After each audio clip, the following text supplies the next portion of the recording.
Recientemente conocimos la noticia de la mantención del programa de estímulos por parte de la Reserva Federal Norteamericana. Para conversar acerca de las repercusiones que tuvo esta decisión, nos encontramos aquí en el estudio con el analista de Penta Markets, Sebastián Valdivieso. Buenas tardes, Sebastián. Hola, Antonella. Nos enfrentamos de nuevo a la misma noticia y comentamos un poco lo mismo en lo que habíamos comentado también en otras entrevistas, pero ahora me imagino que el ánimo del mercado es distinto. ¿Era inesperada esta decisión por parte de la Fed? Sí, absolutamente inesperada. Yo creo que la gran mayoría del mercado, economistas y participantes del mercado mismo, apostaban por un comienzo del el retiro del estímulo, un comienzo light, digamos, que significara unos 10 o 15 mil millones de dólares de retiro, pero lo que no se esperaba a nadie era que no hubiese ningún retiro. Por lo tanto, sí tomó por sorpresa a todo el mercado y eso se vio en la volatilidad que se generó en todos los mercados, desde los bonos del tesoro, pasando por los commodities, hasta los mercados accionarios, que tuvieron fuertes reacciones, lo que demuestra la poca internalización que tenía el mercado desde este escenario. Siendo más específico con las repercusiones, ¿cómo reaccionaron estos mercados? Bueno, el mercado accionario respondió muy bien en general en la primera reacción. Luego de eso, los siguientes días se ha desvanecido esa primera reacción inicial, pero la respuesta fue muy buena. Los bonos del tesoro cayeron las tasas significativamente también, y los commodities tuvieron una reacción al alza, también implicando que se espera que, dado que el programa de estímulo continúe, eventualmente las compras de activos por parte de los inversionistas sigan, digamos, relativamente más confiadas como antes estaban, y eso significa más presión sobre los activos y, comillas, inflación de precios de activos. Por eso es que en general todos los activos reaccionaron al alza, salvo el dólar. Perfecto. Ahora bien, si los datos que estamos conociendo de Estados Unidos son, en términos generales, ¿no?, buenos y la inflación no genera mayores riesgos, entonces, ¿cuál es la razón de por qué no se recorta todavía? La razón es porque precisamente la inflación es un tema que importa a la Fed, y ellos están preocupados por la baja inflación, pero la excesiva baja inflación. Es decir, se están dando cuenta que si no hubiese programa de estímulo habría riesgo de deflación. Entonces, en la medida que el programa se recortara, eventualmente la inflación podría ser menor aún, lo que no es bueno. Hay un punto en que la inflación tan baja es negativa, y como te decía, cuando llega a ser deflación es derechamente negativa para la economía. Ese es un punto.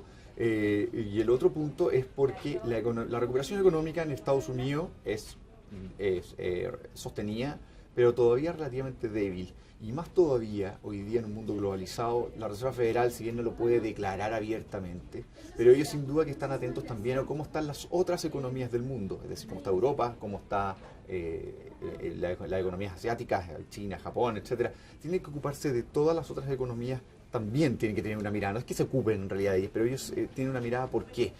Porque un retiro del estímulo implicaría un alza de las tasas de interés de los bonos del Tesoro de Estados Unidos. Y eso a su vez implica un alza de las tasas de los bonos soberanos de todos los países. Hoy día las cosas están muy correlacionadas, y un alza en las tasas para Estados Unidos significa alza de tasas para Inglaterra, alza de tasas para Europa en general, etcétera. Y eso también contagia, por supuesto, a los mercados de otros lados. Entonces, el retirar el estímulo demasiado anticipadamente, con una recuperación económica en Estados Unidos relativamente débil, y más todavía en otras regiones del mundo, podría ser podría ser un error por hacerlo demasiado anticipadamente. Y en consecuencia creo que ellos optaron por ser conservadores y prefirieron postergarlo, más todavía cuando todavía estaba, sobre todo en ese momento, la eventualidad de un posible conflicto bélico en la región de Medio Oriente, y además la próxima discusión sobre el techo de la deuda en Estados Unidos, que va a generar también volatilidad en los mercados. Creo que la Fed, por todas estas razones, decidió que retirar el 18 de septiembre o comenzar el 18 de septiembre con un retiro de los estímulos podría haber sido demasiado anticipado. Creo que ellos están siendo conservadores, van a esperar a octubre o bien a diciembre. Algunos postulan que podría ser derechamente hasta el próximo año. Yo creo que es probable que todavía que dentro de este año sí comience el retiro, pero después de que hayan pasado algunas de las cosas que todavía no están dilucidadas, como por ejemplo la discusión del techo de la deuda. ¿Hay algún tipo de preocupación también por el sector inmobiliario como parte de lo que explicaría también esta decisión? Absolutamente. Como te decía antes, han subido las tasas de los bonos del tesoro, y eso contagia, por supuesto, las tasas para, digamos, los créditos hipotecarios. Y eso a su vez ha influenciado el mercado inmobiliario. El mercado inmobiliario venía mostrando una recuperación, pero débil también. Y en la medida que las tasas de interés para los créditos hipotecarios suban, por supuesto que va a desalentar a las personas a pedir estos créditos. Y en consecuencia el mercado inmobiliario también se ve afectado. Ese punto también es súper relevante que tú mencionas, porque también creo que la Fed lo tiene muy en cuenta al momento de tomar la decisión sobre si retira el estímulo o no. Todo tiene que ver con las tasas de interés, porque hay que recordar que el programa de estímulo está focalizado no en comprar acciones, no en comprar commodities como alguien podría de repente pensar, dado que se contagia hacia otros mercados. Se focaliza en comprar bonos del tesoro.